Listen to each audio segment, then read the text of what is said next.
Best कामगार सेनेनं आज काळ्या फिती लावून मुंबई महापालिकेविरोधात आंदोलन केलेलं आहे। या आंदोलनाला उद्धव ठाकरेंनी पाठिंबा देत ठाकरेंच्या सेनेच्या आमदार खासदारांसह पदाधिकाऱ्यांना आंदोलनात सहभागी होण्याचे आदेश दिलेले होते। मुंबई महापालिकेनं बेस्टला निधी देण्यास नकार दिलेला होता।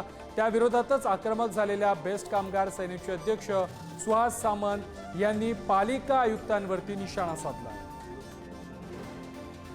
आज थेट तुम्ही निषेध या ठिकाणी वडाळा डेपोच्या बाहेर करतायत, निदर्शनं करता आहात काळ्या फिती बांधून। काय काय नेमक्या मागण्या आहेत आणि आज निषेध नोंदवला जातोय? किती बस आगारामध्ये बेस्ट आगारामध्ये आजचा निषेध नोंदवला जातोय? आजच्या सगळ्या बेस 28 बेसच्या याच्यामध्ये हा निषेध मोठ्या प्रमाणामध्ये दाखल झालेला आहे। आमच्या 4000 बसेस बेस्टच्या मालकीच्या या चालू झाल्या पाहिजेत। सरकारने ते केलं पाहिजे। 1300 बसेस येतोय असं सांगण्यात काय अर्थ नाही। 1300 बसेस कोणी एबीसीडीला नाही द्यायच्या। या 1300 बसेस कारण त्याच्यात 90% पैसा हा सेंट्रल गव्हर्नमेंट, स्टेट गव्हर्नमेंट, महानगरपालिका, त्यामुळे ते त्या सगळ्या बसेस बेस्टच्या मालकीच्या आल्या पाहिजेत। आणि ज्या वेटलिस्टच्या याच्यामुळे हे प्रचंड ॲक्सिडेंट होत आहेत आणि वेटलिस्टचा कोणी जबाबदार घ्यायला तयार नाही। ते वेटलिस्ट ताबडतोब बंद करा।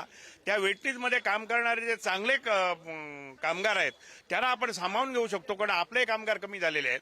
आमच्या रिटायर झालेल्या कामगारांना सुद्धा त्यांची मुलं आपण घेऊ शकतो।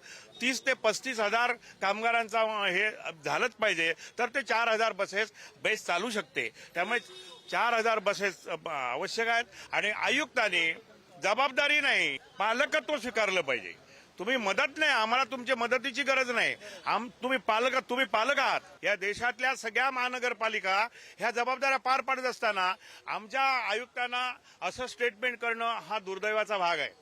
तेव्हा आम्ही पुढच्या आठवड्यात आयुक्तांना भेटणार।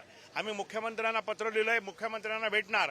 कोणत्याही परिस्थितीमध्ये हा प्रश्न सोडवणार। मी माझ्या कामगारांचे 2 महिन्यानंतर पगार बंद होतील हे शक्य नाही आणि त्याच्यामुळे मी मुख्यमंत्र्यांकडे जाणार आणि हा प्रश्न धसास लावणार। व्हिडिओ जर्नलिस्ट सतीश कदमचं मी धनंजय दळवी, पुढारी न्यूज, मुंबई।